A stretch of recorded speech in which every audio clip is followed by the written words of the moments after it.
Hello, I'm Colleen Holder and this is Let's Talk Tobago. Today we're in Calder Hall, the birthplace of one of our most prominent sons of the soil, ANR Robinson. This community is also home to the popular Eric Hovell Recreation Facility, a children's play park, a mini mall, a Y zone and the recently refurbished Calder Hall multipurpose facility. There's lots to see here, but first let's tell you what's happening in our stories this week. Paying tribute to ANR Robinson, Tobago mourns the man who played a key role in starting the fight for this island's autonomy. Getting a head start on school repairs, a few of them will get a facelift during the Easter break, and grants to improve sanitation and hygiene in Tobago.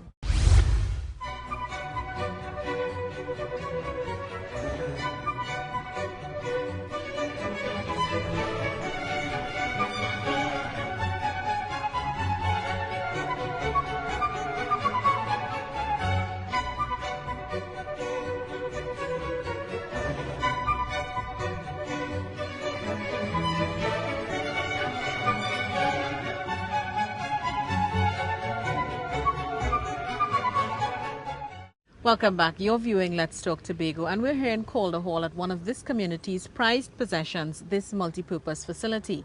Last November it was recommissioned, effectively changing it from a community centre to a place that can be used in multiple ways. It now features a spacious auditorium, an upgraded kitchen and a computer room. And right next to the centre is a Y zone designed specifically for the youths in the area. It's one of 7 on the island, providing training and a productive space for our young people. But let's leave it there to pay tribute to a son of the soil who was a statesman and one whom many described as a patriot. ANR Robinson had been in public life for over 50 years, and during that time he not only left an indelible mark on Tobago and Trinidad, but the world at large. As Prime Minister, he was held hostage and shot in the leg, but that never stopped him. For his work and devotion to public service, he received this country's highest award, what was then known as the Trinity Cross. He was also honoured by the region with the Order of the Caribbean Community. Let's look back at Mr. Robinson's life and his contribution. Arthur Napoleon Raymond Robinson, famous for his bravery during the attempted coup of 1990, but he was equally insistent on fairness and justice, with the president of the International Criminal Court, the ICC, describing him as a true pioneer of global justice. That's because Mr. Robinson is widely credited with helping to establish the court. But his journey began here in Calder Hall in 1926. He would later receive his primary education at Scarborough Methodist School, before moving on to Bishop's High. From here, he spread his wings, becoming an Oxford University graduate and a qualified lawyer. In 1958, he entered politics, starting as a founding member and treasurer of the People's National Movement before getting elected to the National Parliament as a representative for Tobago East in 1961. Mr. Robinson was later appointed the nation's first Minister of Finance. But he also felt strongly about the need for a Tobago-based party to fight for this island's autonomy. He left the PNM in 1970 and formed the Democratic Action Congress. His advocacy also led to the restoration of the Tobago House of Assembly, which had been defunct. The Assembly operated out of here. And as chairman of the Assembly, all of this progress took place in Tobago. But Mr. Robinson not only held the highest office in Tobago, he went on to become Prime Minister of Trinidad and Tobago, a position he held from 1986 to 1991. 6 years later, he was sworn in as President in 1997. To date, he is the only person to have held the highest 3 public offices in this nation. Today, Tobago mourns his passing, a man whose achievements the Chief Secretary has described as legendary and one who left an indelible mark on Tobago's history. And he lived his vision. He made every effort to translate those visions into reality. And in doing that, he displayed a level of resilience and courage and integrity which branded him as a special human being. And this is how the presiding officer of the THA remembers Mr. Robinson. One of his more worthy contributions would be his contribution or his efforts towards the establishment of the International Criminal Court of Justice. And of course, one cannot forget his untiring and unflagging efforts in respect of the creation of the Tobago House of Assembly.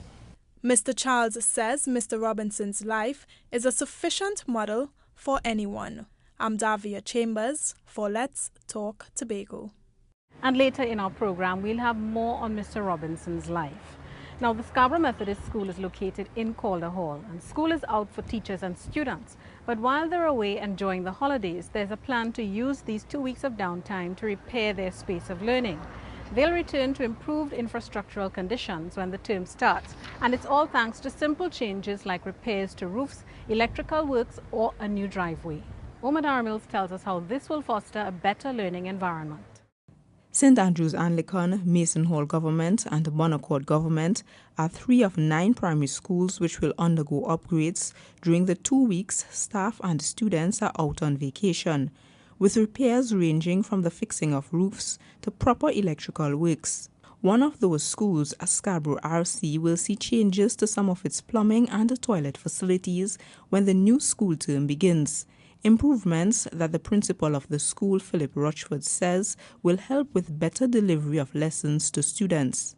And when you have to be worrying about the physical infrastructure works, toilets not working, no water trickling, no water in the pipes because of the condition of the pipes, that takes away from your responsibilities in terms of the classroom and curriculum.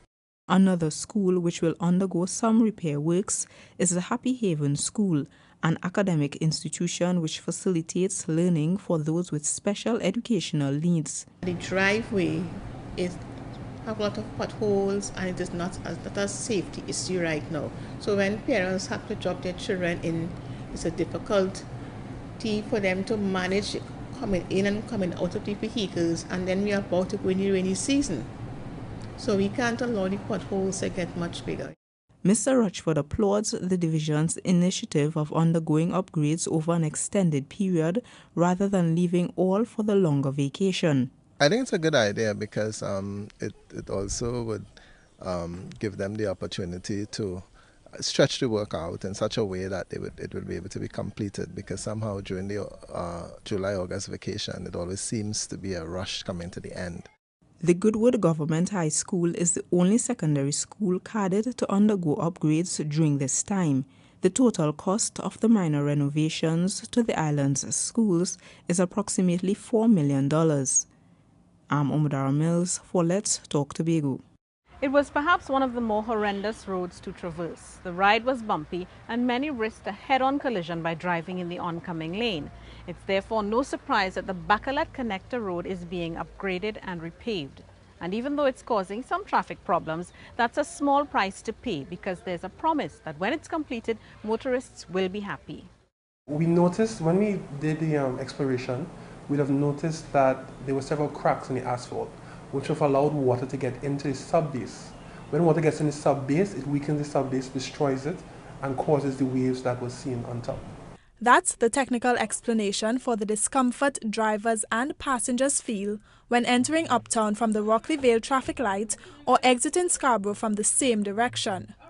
This surface here, along this road, is literally no easy ride because it's extremely uneven. But these workers are operating around the clock to ensure this is a thing of the past. Well, we've noticed that the Bacalat Connector has had a lot of troubles for the past year or so. We noticed the bumps developing. We had earmarked to do this project quite a while ago, but due to the roundabout at the cultural complex, we didn't want to create traffic on both sides of Scarborough. So we decided to wait until the roundabout was complete, and then we started the repair works on the Bacalat Connector. So will this current road work really solve the problem? What we did currently, we will have used our contractor to carry out milling operations, which means that we basically took up the asphalt. When we did that, we then went into the subbase itself and looked and saw what was the problem underneath. That is where we have seen the water and the cracks that allow the water to get in. So what we did, we took out the subbase, we repaired it, we put down new subbase material, and then we are about to pave over. So we should solve the problem, should all be solved currently. But according to the specialist engineer, the lanes in front of the traffic light would also be widened. The entire road from the Rockley Vale traffic light to the traffic lights located uptown Scarborough is being repaved as well. I'm Davia Chambers for Let's Talk Tobago. We're taking a break, but stay with us for details about a business directory that's specific to Tobago.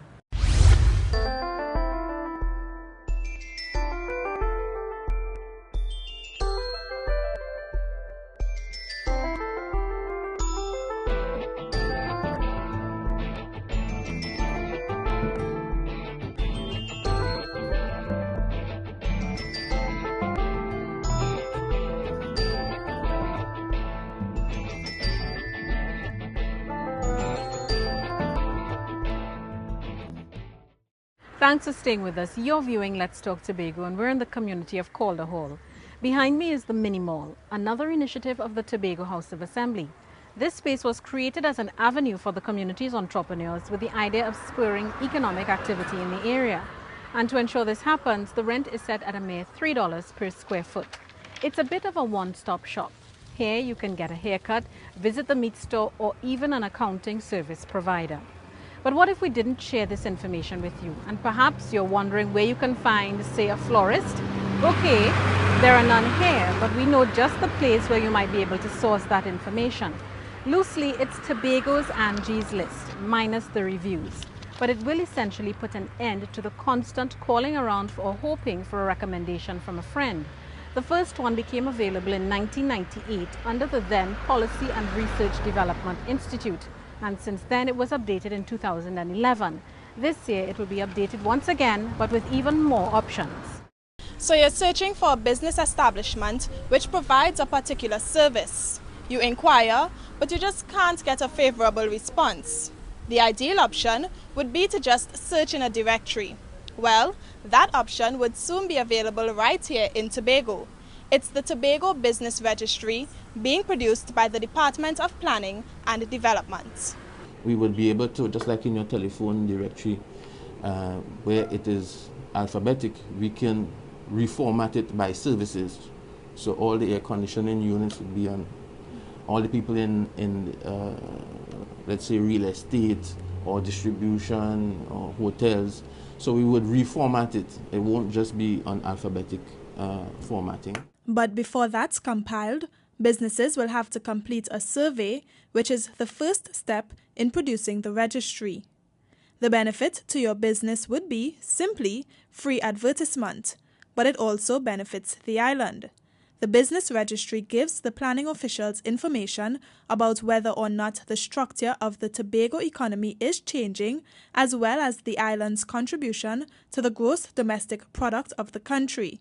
And what opportunities there are for the Tobago House of Assembly to support businesses in terms of fiscal policy and incentives in order to channel them into new areas that might have opportunities that are not currently being taken advantage of. And of course also where there are challenges with existing businesses to support them.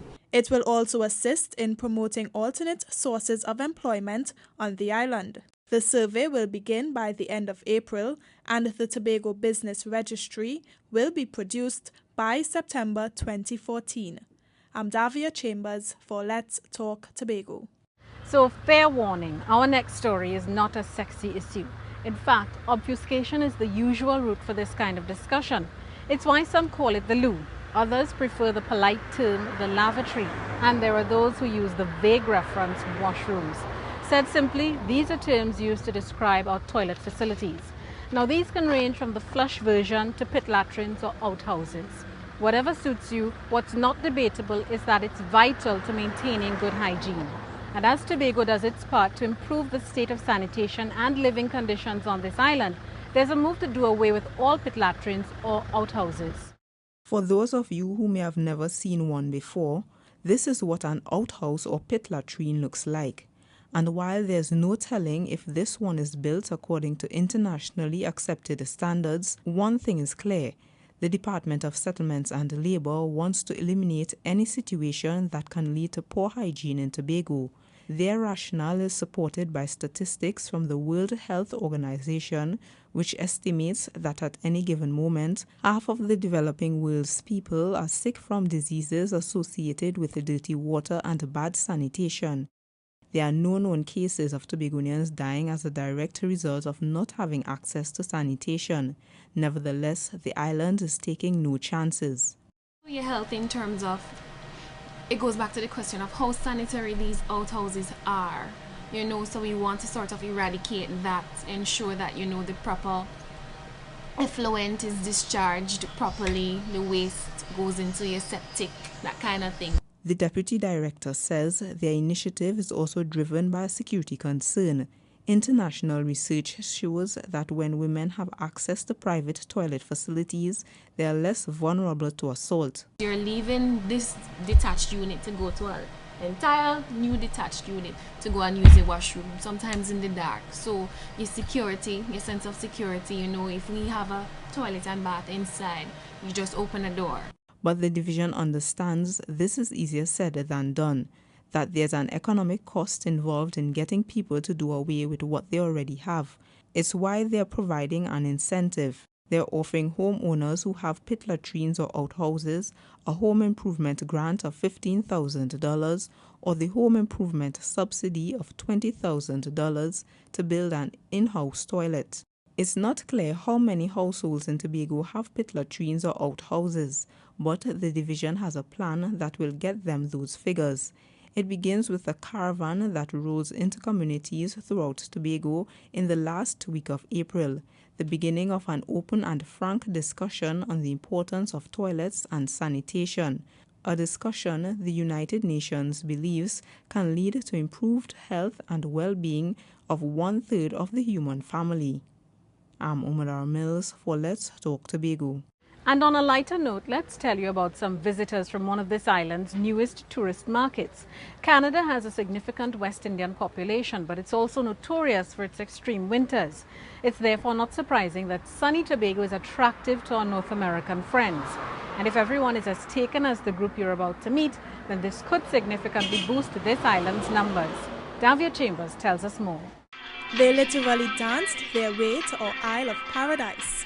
The winners of Canada's Got Talent are in Tobago for 1 week, as the first prize of the show was partially sponsored by the Division of Tourism and Transportation. And so they're here on an all-inclusive package, touring and experiencing the serenity of Tobago, and they're ecstatic. As soon as I stepped outside, I was like, holy man, it's warm. In Canada, it's just like still minus 15.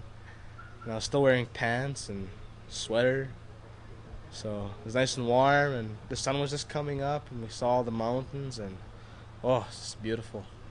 Tobago is definitely worth the hard work that we been through, and it's like it's so peaceful out here. Everybody's like really caring and very welcoming. Oh, my eyes popped out right away. It's the most beautiful place I've ever been to, hands down. The team has a packed itinerary while vacationing. They've been to various sites around the island, including Fort King George. My favorite thing was stand-up paddling. You stand up on a surfboard and you paddle, and you really use a bunch of balance on it. And this is what they enjoyed about our local cuisine. The food here is really good. Like they put a lot of spices and just make them really tasty. The team members of Sag King's Finest say they all hope to return to Tobago. I'm Davia Chambers for Let's Talk Tobago. It's time to take another break, but coming up, the secret to rearing a champion goat. And no, we don't mean one of those fancy blue ribbon events. It's a race goat. Ain't this what you came for? What's up, it's John Legend. I'm very excited to be coming back to Tobago for the Tobago Jazz Experience on April 25th, 2014. I want to see you in the place, so make sure you get your tickets at www.tobagojazzexperience.com. I'll see you there on April 25th. Peace. The night I let you know. This is Let's Talk Tobago. Thanks for staying with us here at Calder Hall. Right now we're at the Eric Hovell Recreational Facility, named in honor of the Calder Hall resident who championed the cause of the community to get a recreational ground. Mr. Hovell was also in charge of football on the island. Today, this place is a favorite for kite flyers and is also a stone's throw away from the children's play park. And from the play park, we cross over to Buku and Mount Pleasant. Those racing tracks will come alive in just about a week's time with goat racing. Now, if you know anything about this island, you know that Easter is synonymous with the races. But today we want to raise the curtain to give you a look at the preparations and hard work that goes into this event. Umadar Mills spoke with the owner and trainer of some of the champion goats. That's just one of many races which goats like Magnum, Gazelle and the Fiery Footsteps will be involved in come Easter Monday and Tuesday. And in order for them to be ready and in good condition, their owner and trainer Neil Potts ensures that they are vaccinated against diseases and have enough nutrients. It's not like you can just put your animal in a jaw, pull your jaw on race day and go and race it. It's not like that. So you need to make sure your animals stay in good shape and health, and the best way to do that is make sure your vet see it every time he's supposed to see it. Mr. Potts, who's won many races, knows that artificial ration is not the only feed which should be given to champion goats. You more like to carry them out into the pasture and let them eat. They like a lot of vine, glory cedar, winter callaloo. When they're out, like how I will carry them out, when they're free to eat anything. So I guess it makes them even stronger and better. Besides taking the animals for a swim and training them in the early hours of the morning, goat trainers know that a good jockey is also important. If the goat going fast and the jockey is not going fast, you're not going anywhere. And if the jockey is going fast and the goat is not going anywhere, then it's 50-50. For the goat races taking place this year, Mr. Potts will enter 5 goats in different classes. The races at Canby Mount Pleasant take place on Easter Monday, while the races at Buku take place on Easter Tuesday. I'm Umadar Mills for Let's Talk Tobago. The Guinness Street Football Challenge, the Plymouth Football Village League, the Mason Hall Police Youth Club's Football League. There's no shortage of football competitions throughout this island. But what if you'd like another option? Well, there's one to add some variety to the field. It's the beginning of a season for all basketball lovers on this island. The Tobago Basketball Zonal Commission has officially launched its 2014 season. The chairman of the commission, Kieran McDougall, says the sport is vitally important to this island's sporting thrust. He says his teams also recognize that having tournaments like these are very important for the holistic development of our youths. Without a doubt, the youth of today will determine the future of tomorrow. Therefore, arising out of this competition, a youth Tobago male and female basketball all-star team will emerge, and at the end of the league, discussions are already in progress to have these players exposed nationally and regionally. But there are incentives throughout the tournament to keep the players and teams motivated.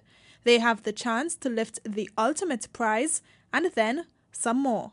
I am happy to announce to you, ladies and gentlemen, basketballers, that prizes will be distributed during the current year of your season. Coaches and even spectators would also be rewarded with special prizes during and after the league. But that's just one objective. The tournament also hopes to attract more youth to the game. 20 teams are registered to play in the tournament, which ends in June. The team that places first in the A division walks away with $25,000. $15,000 goes to the second place finisher and $10,000 for the team with the third highest points. I'm Davia Chambers for Let's Talk Tobago. When you hear the term most at-risk communities, you automatically think violence. You envision a place where trouble is the order of the day and our youth spend a lot of time on the block. But there's a lot more to these communities and their residents. Within them are persons with rich talent, young men and women who can sing, dance, act, or even recite poetry. And to prove this is really true, here's a snippet from a talent show some of them participated in. I made you in the color of oil, the black gold. That's Crystal Ross dramatizing the monologue, God, why did you make me black? She's just one of the residents from the Bethel area who took part in the semi-final round of the Citizens Security Program's on-stage talent competition. The competition, which is also taking place in the Bonaccord and Glen Road Darrell Spring areas, will engage community members in more positive recreational activities. CSP's primary objective is crime reduction and focusing on particular target groups that we feel may be in at-risk situations. And so this program heavily focuses on bringing forward the energies, the talents, the creativity of that sector for our communities. Tobago is particularly invested in these types of programs because it wants to remain the paradise it is, clean and green, safe and serene. We have had support primarily at the level of assisting in mobilizing the community. We do draw on some of the resources of the community development in terms of use of the facilities and some support. We've received some support from Works Department. They've offered us like chairs and that kind of thing for the community. After the community's semi-final rounds, there'll be a final competition where all the finalists from the three communities compete against each other on one stage. It's hoped the talents of the best will be further developed after the competition. I'm Omadara Mills for Let's Talk Tobago. And it's time to have your say, the segment of our program where we hear from you, our viewers. As we told you earlier, one of Tobago's most outstanding sons has died. ANR Robinson passed away early on the morning of Wednesday, April 9th. To date, he's the only person to have held 3 of the nation's highest public offices. He's been the chairman of the Tobago House of Assembly, Prime Minister and President. But his influence extended beyond Trinidad and Tobago. He's credited as one of the key proponents behind the establishment of the International Criminal Court, the ICC. So today we're asking, what contribution has ANR Robinson made to Tobago? This is what you said. One of the things that he did remarkably well was in helping us to achieve the Deepwater Harbor, so that for today we could have a large ship berthing, as they say the correct thing, in Tobago, that we can to help to boost tourism. He started a great career in Tobago as being a reputable lawyer. And in other words, he left a lot of legacy where Tobagonians would like to achieve and to emulate. So he's a man of status, a man of character, and we all love him. Well, he has done quite a lot. In my few years that I know him, I know he did a lot. He was Prime Minister and he was President. And he was, he was the founder of the Criminal Court in The Hague. I love him for how he carried himself and behaved himself was when he was our Prime Minister of Trinidad and Tobago. He done a lot for Tobago. ANR Robinson come like, the foundation at Tobago. And that's how we bring this week's edition of Let's Talk Tobago to a close. Remember, you can send us your comments or queries on anything you've seen in this program to information@tha.gov.tt or visit us at www.tha.gov.tt. Like us on Facebook and subscribe to our YouTube channel. I'm Colleen Holder, and on behalf of all of us at the Department of Information, have a safe and enjoyable week. And as we go, we leave you now with a final look at the life of ANR Robinson.